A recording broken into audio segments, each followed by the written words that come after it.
तर हे आमचे लावणी सर, तुम्ही कोरिओग्राफर पण म्हणू शकता। तर हे आम्हाला लावणी शिकवणारे सर, ज्यांनी आम्हाला खूप छान प्रकारे लावणी शिकवले आणि आम्ही पण खूप चांगल्या प्रकारे त्यांच्याकडून सगळं काही शिकून घेतलं। आणि हा आहे आपला घरचा आजचा मेनू, जो आहे आज मटण आणि भात, पोळी आणि सॅलड, हे आजचा आपला मेनू। तुम्हाला सांगतेच या मेनू मागचं कारण काय झालं ते, तर ब्लॉगला कोणी स्किप करू नका, शेवटपर्यंत बघा। हॅलो, हाय, नमस्कार, कसे आहात तुम्ही? मजेत आहात ना? मी सोनू आसवले स्वागत करत आहे तुमच्या आपल्या यूट्यूब चॅनलमध्ये, ज्याचं नाव आहे सोनाज फॅमिली व्लॉग। तर तुम्ही कशा आहात नक्की कमेंटमध्ये सांगा। तर आज काय झालं तुम्हाला सांगतेच। तर आज आम्ही खूप दिवसांनी लावणी प्रॅक्टिस करण्यासाठी एका ताईच्या घरी भेटणार होतो। सगळ्या गोष्टी मॅनेज झाल्या होत्या।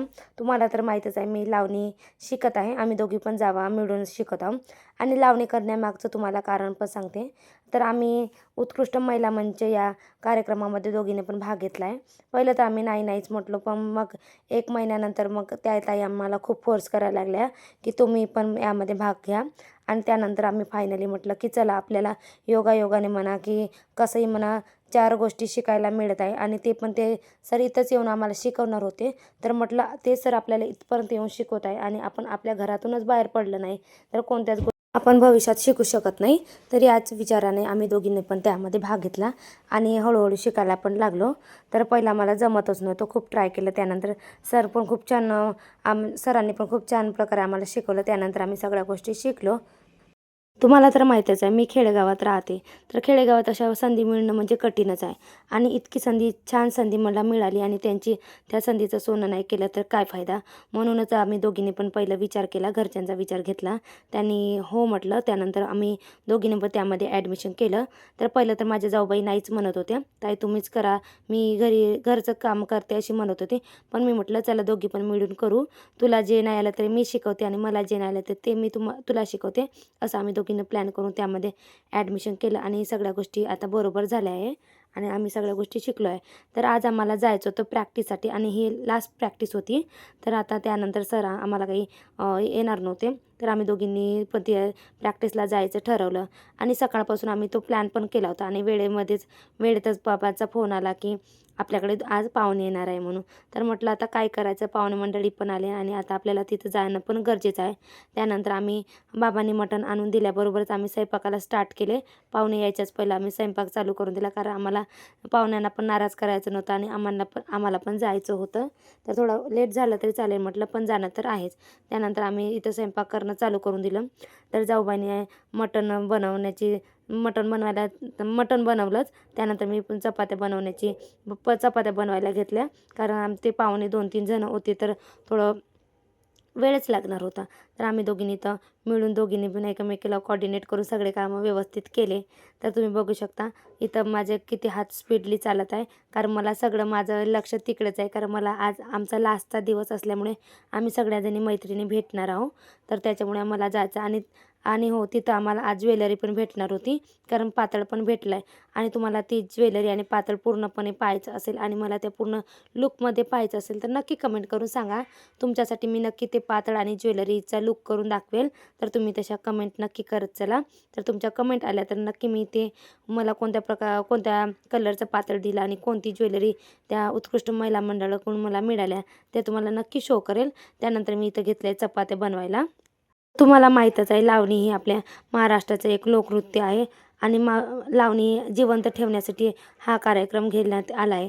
तर आम्ही एकूण 5,000 महिला म्हणा, छोट्या मुली, ज्या एकदम म्हणजे किशोरवयीन मुली आम्ही एकाच वेळी तिथं नृत्य करणार आहोत।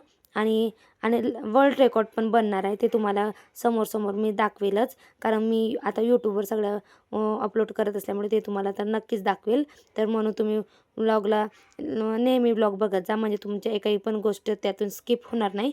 म्हणूनच म्हणते ब्लॉगला शेवटपर्यंत बघा आणि रेग्युलर बघा। जर तुम्हाला माझा ब्लॉग आवडत असेल नक्की लाईक करा आणि कमेंट करायला तर अजिबात विसरू नका। तुमच्या कमेंट हीच माझ्या कामाची पोचपावती आहे, तर कमेंट करायला विसरू नका। तर त्यानंतर इथं आम्ही दोघींनी चालू केले चपात्या बनवायला चालू केले, कारण आम्हाला पाहुण्यांना जेवण वाढून जायचं पण होतं। बरं झालं पाहुणे लवकरच आले। त्यानंतर पाहुणे पण आले होते, त्यांचा पण चहा पाणी केला होता। पण ते मी काही मध्ये घेतलं नाही, कारण ते काही सगळ्याच गोष्टी आपण काही शूटमध्ये घेऊ शकत नाही. आणि ते पण पाहुणे नवीनच असल्यामुळे मी काही त्यांना व्लॉगमध्ये घेतलं नाही, कारण ते पण कम्फर्टेबल नाही आहे. तुम्हाला तर माहीतच आहे. आत्ता कुठं हळूहळू माझ्या घरचे म्हणा बाकीचे लोक कम्फर्टेबल होत आहे, पण सगळ्याच लोकांना व्हिडिओमध्ये येणं काही पॉसिबल नाही. काहींना ते बरोबर वाटत नाही, तर मी त्यांना काही जबरदस्ती करत नाही. जे नाही म्हणत त्यांना मी घेतच नाही, कारण त्यांची इच्छा नसल्यावर आपण काही त्यांच्यावर जबरदस्ती करू शकत नाही. तर असं आहे त्या मागची स्टोरी. तर आम्ही फायनली लावणी करायला शिकलो. आता काही म्हणा, पण आपण जे काही शिकतो ते त्याच्यामुळे खूप असं वेगळंच फिलिंग येते. कारण मी कोणती गोष्ट शिकायला कधी पण समोर असते, कारण मला नवनवीन गोष्टी शिकायला आवडते. कारण आपल्याकडून ज्या पण गोष्टी राहून गेल्या आहे त्या कधी पण शिकता येते, कारण शिक्षण हे आपण मरेपर्यंत घेऊ शकतो, हे तुम्हाला तर माहीतच आहे. कारण शिक्षण घेण्याची कोणती वय नाही, अट नाही. आपण जेव्हा आपल्याला पॉसिबल होईल तेव्हा आपण ते शिक्षण घेऊ शकतो. फक्त ते घेण्याची आवड पाहिजे. तर आमच्या पण ग्रुपमध्ये वयाच्या 50 वयोगटापासून तर 15 वयोगटापासून मुली आहे, आणि आम्ही पण असं करून आमच्या लहान किशोरवयीन मुलीपासून तर वयोवृद्ध म्हणजे वय एकदम नाही आहे, पण 50पर्यंतच्या ताई आहेत. तर ह्या सगळ्यामुळे आम्ही तिथं हे नृत्य शिकतो. तर त्याचा खूप मला आनंद आहे, कारण ते आपण खूप ॲक्टिव्ह आहे. वय जरी थोडंसं जास्त असलं तरी पण ते खूप ॲक्टिव्ह आहे, आमच्यापेक्षा पण जास्त ॲक्टिव्ह आहे. तर हा झाला आपला मेनू. त्यानंतर पाहुणे काकाजींनी दूध आणून दिलं होतं. तेच त्यांच्या घरच्या म्हशीचं दूध आहे. त्यांनी आम्हाला खास हेच दूध आणून द्यायसाठी आले होते. ते आता इथं वैशू एका ह्याच्यामध्ये पतल्यामध्ये ओतून घेत आहे, कारण त्यांचा डबा पण त्यांना वापस द्यायचा आहे, कारण ते खूप लांबचे आहे. तर म्हणून त्यांचा डबा पण वापस द्यायचा. तर दूध ओतून घे. आणि याची मला बासुंदी पण बनवायची आहे, आणि त्या बासुंदीचा व्लॉग पण नक्की येईल की कशी बनवली ते, तर तो पण पाहायला नक्की विसरू नका. तर हे ओतून घेत आहे, आणि आम्हाला तयारी करून पण जायचं आहे. तर फायनली सगळ्यांचं जेवण झालं. आम्ही काही जेवण केलो नाही, तर म्हटलं आल्यानंतर करू. त्यानंतर आम्ही दोघींनी पण मस्तपैकी तयारी केली. हाय माझा ते तिकडे जायचा लुक. तर कसा वाटतं नक्की कमेंटमध्ये सांगा. तर मला साडी नेसायची आज खूपच नेसायची हे झाली, इच्छा झाली. तर मी नेसली साडी, आणि जाऊबाईंनी तर नॉर्मल कुर्ता पैजामाच घातला आहे. तर मी साडी नेसली, आणि आता चला म्हटलं फायनली पाहुण्यांना टाटा बाय बाय केलं, आणि निघलो आम्ही तिकडे आपल्या लावणीकडे म्हणजे ताईच्या घरी निघलो आहो. तर बघू शकता तुम्ही. आता इथं मी थोडी पोच करत आहे, कारण आता मला जायचं तिकडे जायची खूप घाईच होती मनामध्ये. तर फायनली पाहुणे मंडळीचं सगळं झालं, सगळं बरोबर झालं आहे. तर आम्ही दोघींनी मिळून केलं म्हणूनच झालं आहे. तर त्यानंतर आम्ही इथं निघला. तर आमच्या ह्या गावच्या ताई आहे, ज्या मला बाय म्हणत आहेत, कारण त्यांना माहीत आहे मी व्लॉग बनवते म्हणून. तर त्यांनी मला बाय करतच असतात. तर त्यानंतर आम्ही पोचलो. तर आम्ही पोचलो तरी सर यायचेच होते, कारण सरांना पण थोडासा वेळ झालाच होता. बरं झालं म्हटलं सर पण थोडेसे लेट आले. तर इथं दोघी पण आम्ही निघलो. बघू शकता हा आमच्या गावचा व्ह्यू आहे. कसा आहे तर नक्की सांगाल. तर हा आहे आपल्या गावचा व्ह्यू. तो सुंदर आहे. माझं गाव पण खूप सुंदर आहे. तर तुम्हाला माझ्या गावचा पण टूर नक्की देईल. तर त्यानंतर मी पोचले ताईच्या घरी. तर सरांना थोडासा यायला उशीर झाला होता. सर पण आज थोडेसे लेटच आले. त्यांची पण एक वेगळाच आनंद झाला. त्यानंतर आम्ही पोचलो ताईच्या घरी. तर आमचे सर आल्यानंतर आम्ही सरांना म्हटलं आज तरी फायनली तुम्ही माझ्या ब्लॉगमध्ये या. त्यानंतर सर आले आपल्या ब्लॉगमध्ये. सर ज्यांनी आम्हाला डान्स शिकवला, हो लावणी शिकवल्या, मॅडम सर,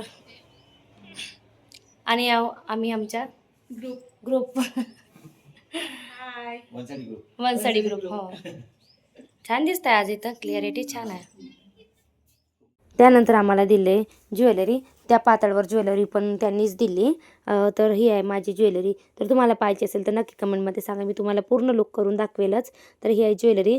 आम्हा सगळ्यांसाठी ज्वेलरी पॅकिंगमध्येच आली होती. तर ही आम्ही ज्यांची होती त्यांनी घेतल्या. तर हा आहे आपला आजचा व्लॉग. आणि तुमचं लावणीबद्दल काय मत आहे हे पण नक्की सांगाल. तर भेटूया उद्याच्या व्लॉगमध्ये. तोपर्यंत टाटा बाय बाय, धन्यवाद.